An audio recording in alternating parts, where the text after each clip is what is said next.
وہ ہم اس قسم کی ان کے خلاف جو ہے جدوجہد کریں گے, مزاحمت کریں گے کہ یاد رکھیں گے ان کی غلط فہمی ہے, ان کا باپ کا ملک نہیں ہے کہ جس طرح ان کا سوچ ہے کہ جو ہے بندر بانٹ کر رہے ہیں. اس ملک کو کسی قانون اور آئین کے مطابق چلنا ہے. یہ بنانا ریپبلک آپ بنا رہی ہیں, یہ آپ کو یاد رکھیں, یہ بنانا ریپبلک آپ کے گلے پڑے گا. بسم اللہ الرحمن الرحیم. السلام علیکم ناظرین, میں امید کرتا ہوں کہ آپ خیریت سے ہوں گے. آج کی کچھ تازہ ترین خبروں کے اوپر نظر ڈالتے ہیں. اڈیالہ جیل کے باہر سے جو دہشت گرد گرفتار کیے گئے, آئی بی کی رپورٹ آ چکی ہے وہ کب گرفتار ہوئے تھے اور وہ کون تھے. اس کے ساتھ ساتھ اسد کیسر جو ابھی تک مفاہمت کی سیاست کر رہے تھے, انہوں نے آج مزاحمت کی سیاست کا اعلان کر دیا اور انتہائی غصے میں نظر آئے. اس کے علاوہ پاکستان کے امبانی برادرز جو ہیں وہ پاکستان واپس آ چکے ہیں. 8-10 سال انہوں نے باہر لنڈن کے اندر زندگی گزاری اور اب اچانک ان کو پاکستان کی یاد آ گئی. اسد طور کے حوالے سے بات کریں گے. جو صحافی اسد طور کو گرفتار کیا گیا ہے, آج اس کے ساتھ کیا ہوا. پرویز الہی کی گرفتاری کے دوران آج جب ان کو پیش کیا گیا عدالت میں تو انہوں نے کچھ باتیں کی, وہ رکھیں گے. اور مریم نواز نے فیک نیوز کے خلاف کریک ڈاؤن یا اس کے خلاف لا بنانے کی بات کی ہے, قانون بنانے کی بات کی ہے, اس کے اوپر تھوڑی بات کریں گے. ناظرین, سب سے پہلے بات کرتے ہیں ان دہشت گردوں کی جن کو اڈیالہ جیل کے قریب سے گرفتار کیا گیا اور یہ بتایا گیا کہ یہ افغانی دہشت گرد جو ہیں یہ افغانستان سے پاکستان آئے تھے. یہ ان کا نشانہ تھا اڈیالہ جیل, اور ان سے اڈیالہ جیل کے نقشے بھی برآمد ہوئے تھے. لیکن آج شیر افضل مروت نے کچھ انکشافات کیے کہ انہوں نے عدالت میں آئی بی کی رپورٹ دیکھی ہے. آپ خود ملاحظہ فرمائیں کہ شیر افضل مروت جو ہیں وہ کیا کہتے ہوئے نظر آتے ہیں. اچھا, ایک چیز اور آپ کو بتا دوں, آج بڑی ایک حیران کن انکشاف ہوا ہے. ان کے دستاویزات دیکھ کے پتہ چلا کہ جو انہوں نے کہا تھا کہ 3 دہشت گرد افغانی گرفتار ہوئے کوئی 7 مارچ کو, وہ افغانی جو تھے آج آئی بی کی رپورٹ سے پتہ چلا کہ وہ تو جنوری میں گرفتار ہوئے تھے. تو جنوری میں گرفتار شدہ لوگوں کی گرفتاری انہوں نے 7 مارچ کو بتا دی. اب اس کے پیچھے اب یہ بھی دیکھنا ہوگا اتنا بڑے جھوٹ اگر یہ بول رہے ہیں تو یہ نقشے تھے بھی یا نہیں تھے, وہ افغانی کس کھاتے میں گرفتار ہوئے ہیں, پوری جو ہیں آج تحریری طور پر انہوں نے دیا ہے کہ وہ جو دہشت گرد گرفتار ہوئے ہیں پنڈی میں وہ جنوری کے مہینے میں گرفتار ہوئے ہیں. تو یہ اس کا مطلب یہ ہے کہ پہلے سے گرفتار شدہ لوگوں کو اب اس کام کے لیے استعمال کیا انہوں نے کہ تھریٹ الرٹ کے جواز کی جسٹیفیکیشن کے لیے ان کی گرفتاری کو کوٹ کیا گیا. جو سپرنٹینڈنٹ جیل آپ نے یہ دیکھا کہ شیر افضل مروت کہہ رہے تھے کہ آئی بی کی رپورٹ میں یہ جو لوگ گرفتار ہوئے ہیں یہ جنوری میں گرفتار ہوئے ہیں. اب یہ سوچنے والی بات ہے کہ جو لوگ جنوری میں گرفتار ہوئے تھے ان کو ابھی فروری میں لا کے اڈیالہ جیل کے باہر گشت کیوں کروائی گئی. میں نے آپ کو پہلے بتایا تھا کہ جب الیکشن سے پہلے عدالت نے عمران خان کو طلب کیا تھا کہ ہر حال میں ہائی کورٹ میں پیش کیا جائے, تو اڈیالہ جیل کے باہر سے ایک بم برآمد ہو گیا تھا. اور اب جب سینٹ کا الیکشن ہو رہا تھا تو دہشت گرد برآمد ہو گئے تھے. لیکن اب آئی بی کی رپورٹ کے اندر یہ لکھا ہوں بقول شیر افضل مروت کے کہ یہ جنوری میں گرفتار ہوئے تھے, تو پھر آخر ایسی کون سی ضرورت پڑی کہ فروری میں ان کو اڈیالہ جیل کے قریب لا کر گرفتاری کی مشق دوبارہ دہرانی پڑی. اس کے ساتھ ساتھ مریم نواز شریف کے جو بھائی ہیں حسن اور حسین, وہ پاکستان تشریف لا چکے ہیں. ان کے بارے میں مریم نواز شریف صاحبہ ماضی میں کہا کرتی تھیں کہ یہ پاکستانی شہری نہیں ہیں. آپ ذرا یہ چھوٹا سا کلپ ملاحظہ فرمائیں. میں صرف پاکستانی شہری ہوں, میرے پاس کوئی اور پاسپورٹ نہیں, صرف پاکستانی پاسپورٹ. میاں صاحب پیش ہوئے, میں پیش ہوئی ہوں, میرے بھائی باہر رہتے ہیں, ان پہ یہاں کے لاز اپلائی نہیں ہوتے. اس کلپ کے پہلے حصے میں آپ نے دیکھا کہ مریم نواز کہتی ہیں میرے بھائی جو ہیں وہ لنڈن کے شہری ہیں, ان کے اوپر پاکستان کے قانون اپلائی نہیں ہوتے. اور تھوڑی دیر بعد آج کی جو ویڈیو آئی تو اس کا بھائی کہتا ہے کہ میرے پاس کسی اور ملک کی نیشنلٹی نہیں ہے, میں خالص پاکستان کی نیشنلٹی رکھتا ہوں. اب یہ وہ لوگ ہیں کہ جو اپنی والدہ کی تدفین کے لیے پاکستان نہیں آئے تھے, لیکن اب جب اقتدار مل گیا اور ان کے لیے کاروباری لین دین کک بیکس کا ماحول برابر ہو گیا تو یہ لوگ واپس آ چکے ہیں. یہ پاکستان کی واحد فیملی ہے جس کو پاکستان سے اتنی زیادہ محبت ہے کہ ان کی شادیاں, ان کے ماتم, ان کے نکاح, ان کی رہائشیں, ان کی عیدیں, ان کا سب کچھ جو ہے وہ لنڈن میں ہوتا ہے, لیکن حکمرانی صرف ان کی پاکستان میں ہوتی ہے. ان کی ساری جائیدادیں باہر پڑی ہوئی ہیں, لیکن حکمرانی کرنے کے لیے یہ پاکستان میں آ جاتے ہیں اور پاکستان کی اچھی اولاد یا بچے بن کر رہنا یہاں پر چاہتے ہیں. بہرحال جنہوں نے ان کے خلاف JIT بنائی تھیں, جنہوں نے ان کے خلاف کرپشن کے لمبے چوڑے ثبوت سامنے رکھے تھے, وہ کہتے ہیں جی کہ یہ سازش کے تحت ہوا تھا. تو جو لوگ سازش کر رہے تھے پھر ان کو تو سزا دینی چاہیے نا. یہ کوئی مذاق تو نہیں کہ آپ پاکستان کے سیاسی رہنماؤں کو سازش کے تحت گندا کر دیں اور پھر وہ خود مانیں کہ جی ہمارے گزشتہ جو لوگ تھے انہوں نے یہ سب کیا تھا, اور اب وہ گزشتہ لوگ لنڈن, پیرس, نیو یارک میں پھر رہے ہیں, عیاشی مار رہے ہیں, اور پاکستان کی عوام یہاں پر خجل خوار ہوتے ہوئے ہمیں نظر آ رہی ہے.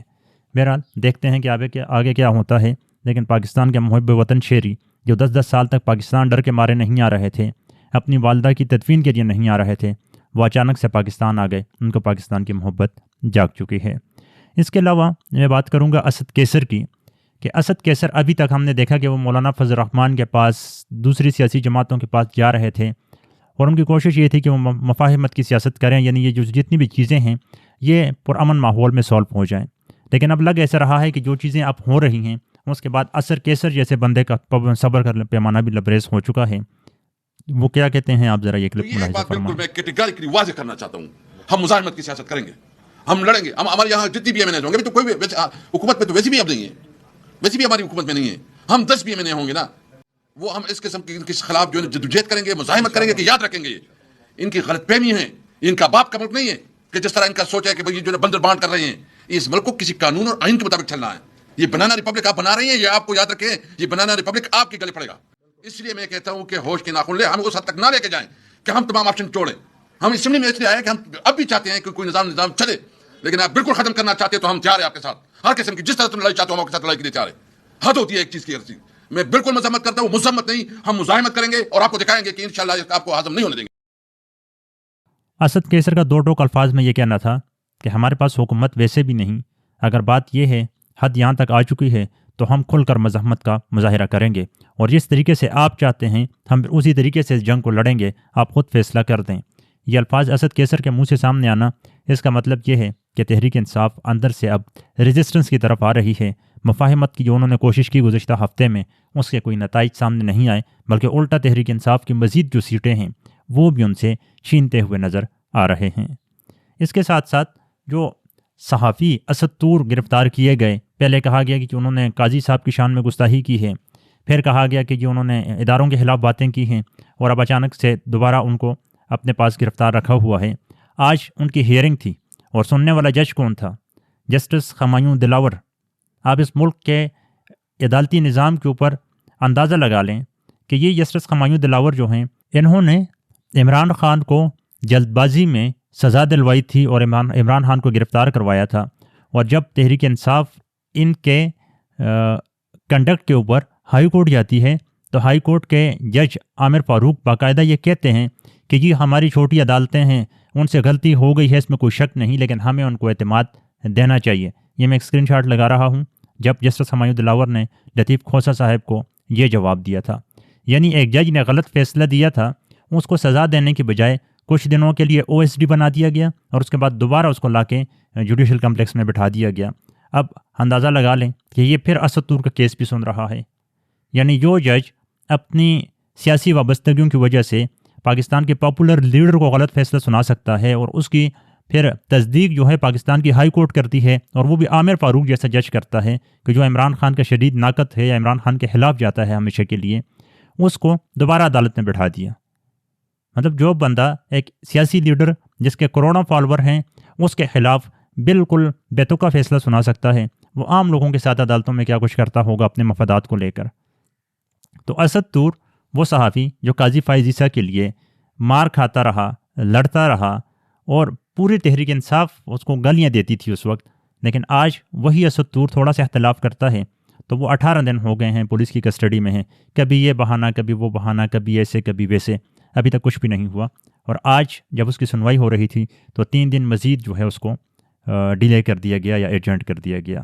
اس کے ساتھ ساتھ پرویز الہی صاحب کو آج جب پیش کیا گیا تو ان کا یہ کہنا تھا کہ جب ملک میں فارم 45 کی بجائے فارم 47 کی حکومت بنے گی تو پھر آپ کو ٹک ٹاک حکمران ہی نظر آئیں گے، کوئی عام یا عملی طور پر کام کرتے ہوئے بندہ نظر نہیں آئے گا. بظاہر انہوں نے یہ طنز جو ہے مریم نواز شریف کے اوپر کیا، کیونکہ آج کل ان کی ٹک ٹاک کی ویڈیوز بہت زیادہ وائرل ہو رہی ہیں، جس میں مختلف اینگل سے الگ الگ کیمرے مین اور یہ ساری چیزیں سامنے آتی رہتی ہیں. اس کے ساتھ ساتھ ایک اور چیز جو سامنے آئی، مریم نواز صاحبہ نے کل ٹویٹر کے اوپر یہ بات کی. یاد رکھیں کہ پاکستان کے اندر ٹویٹر بین ہے. اس ٹویٹر کے اوپر مریم نواز شریف صاحبہ ایک بندے کو رپلائی کرتی ہیں کہ میں ایک قانون بنا رہی ہوں کہ جس میں فیک نیوز کے خلاف کارروائی ہو سکے، وہ بھی پنجاب کے اندر. اب مریم نواز صاحبہ سے سب سے پہلے ریکویسٹ یہ ہے کہ کل پاکستان کے وفاقی وزیر اطلاعات انفارمیشن منسٹر عطا اللہ تارڑ نے پریس کانفرنس کی. پہلی انہوں نے فیک نیوز یہ دی کہ تحریک انصاف نے یورپی یونین کو خط لکھا ہے کہ پاکستان کو GSP میں پتہ نہیں پلس مائنس کر دیا جائے، وہ فیک نیوز. دوسری فیک نیوز انہوں نے وہاں پر یہ دی کہ پاکستان میں ٹویٹر چل رہا ہے. پاکستان میں ٹویٹر کے اوپر کسی قسم کی کوئی پابندی نہیں ہے؟ اگر ہے تو مجھے بتا دیا جائے۔ مطلب پاکستان کا انفارمیشن منسٹر جس کا یہ کام ہے کہ پوری پاکستانی عوام کو بتائے کہ ہمارے ملک کے اندر یہ چیزیں ہو رہی ہیں اور ہم یہ کر رہے ہیں، وہ عوام کو کہتا ہے کہ اگر ٹویٹر نہیں چل رہا تو آپ مجھے بتائیں۔ حالانکہ یہ سارے لوگ وی پی این استعمال کر کے ٹویٹر کو استعمال کر رہے ہیں۔ بیچ میں اگر 5-10 منٹ کے لیے گردن کھول دی جائے تو تھوڑی دیر کو جیسے ہی عوام تنقید کرنا شروع کرتی ہے تو یہ فوراً جو ہے اس کو بند کر دیتے ہیں۔ تو ابھی تک کے لیے حالات یہاں تک پہنچ چکے ہیں کہ وہ تمام لوگ جو گزشتہ 10 سالوں میں کرپشن کے کیسز بکت رہے تھے، جن کے خلاف پاکستان کے ادارے گاڑیوں میں ثبوت بھر بھر کر لا کر عدالت میں جمع کروایا کرتے تھے، آج وہ تمام کے تمام لوگ جو ہیں وہ پاکستان پہنچے ہوئے ہیں۔ ان کے کیسز سارے دھلے جا رہے ہیں، جو اشتہاری تھے وہ محب وطن قرار دیے جا رہے ہیں، اور جو تمام گزشتہ 10 سالوں کے اندر محب وطن کے سرٹیفکیٹ لیے پھر رہے تھے وہ سارے آج غدار اور عدالتوں کے چکر لگاتے ہوئے نظر آتے ہیں۔ لیکن سوال یہ پیدا ہوتا ہے کہ پاکستان کا سیاستدان کب سیکھے گا کہ گھوم پھر کر سیاستدان کے اس کان کو مروڑا جاتا ہے یا پھر اس کان کو مروڑا جاتا ہے، اور مروڑنے والے ہر 3 سال بعد پاکستان کو بائے بائے ٹاٹا یہ کہہ کے پاکستان سے چلے جاتے ہیں، اور سیاستدان پھر نئے آنے والوں کے ساتھ کچھ نوک جھوک کرتے ہیں اور کسی کے کان مروڑے جاتے ہیں، اور یہ سلسلہ ہم 75 سال سے دیکھتے ہوئے نظر آ رہے ہیں۔ اپنی رائے کمنٹ میں رکھیے گا کہ پاکستان کا سیاستدان کب سیکھے گا کہ قربانی کا بکرا کب تک بنتے رہیں گے۔ مل جائیں اور اس نظام کو مضبوط کرنے میں اپنا کردار ادا کریں۔ اجازت دیں، اللہ حافظ۔